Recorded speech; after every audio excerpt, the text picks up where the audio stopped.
কোন সংগঠনকে ছোট করতে চাই না। একটি মহল তারেক রহমানের নামে গুজব ছড়াইছেন। বাংলাদেশের জনগণ তারেক রহমানের মানুষের গুজবে বিশ্বাস করে না। প্রাণ প্রাণ তারেক রহমান, রাষ্ট্রপতি জিয়া রহমানের সুযোগ্য সন্তান। তাই এই ছাত্র দলের প্রতিবাদ সভায় পরিষ্কার বক্তব্য বলতে দেন, আমরা কিন্তু আন্দোলন সংগ্রাম করতে জানি। এমন কিছু করেন না আমাদেরকে তারেক রহমানের নামে মিথ্যে গুজব দিয়ে আমাদেরকে আন্দোলনের পদক্ষেপ গুছাতে হয়।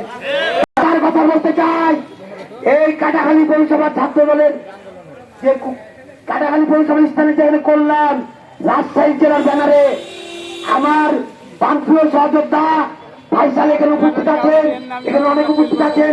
পানি হচ্ছে বেশি বক্তব্য দিব না। হরিপুরে একটা বক্তব্য দিয়েছিল কবির হোসেনকে নিয়ে।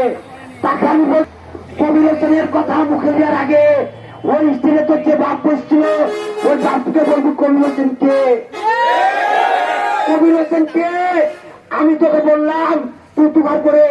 আর পরিষ্কার কথা শুনলেন, 2091 সালে কবির হোসেন একটা কথা বলেছিল, সবারই একটা মনে পড়ে থাকার কথা, সেটা হলো মাদ্রাসা মাঠে। আমি বলবো না কি বলেছিল, কিন্তু সারা বাংলাদেশ লড়ে চলে কবির হোসেনের কথা মনে পড়ে। মরুন একদম কবির হোসেন। তার জন্য বলতে চাই, আমার প্রান্তীয় নেতা নাসির হোসেন অস্থির তারা মন্ত্রে ভোট করবে, কোন দ্বিধাদ্বন্দ্ব নাই, কোন চান্স নাই। কাহারির প্রয়োজনা মিষ্টি বিতরণ করছেন, মিষ্টির নামে আপনাদের মুখে কাদা করবে।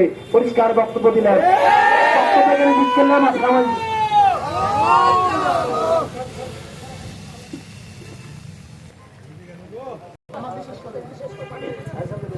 সম্মানিত উপস্থিতি, এ পর্যায়ে আমাদের কাটাখালী পৌর ছাত্র দলের আহ্বায়ক, সম্মানিত আহ্বায়ক কারা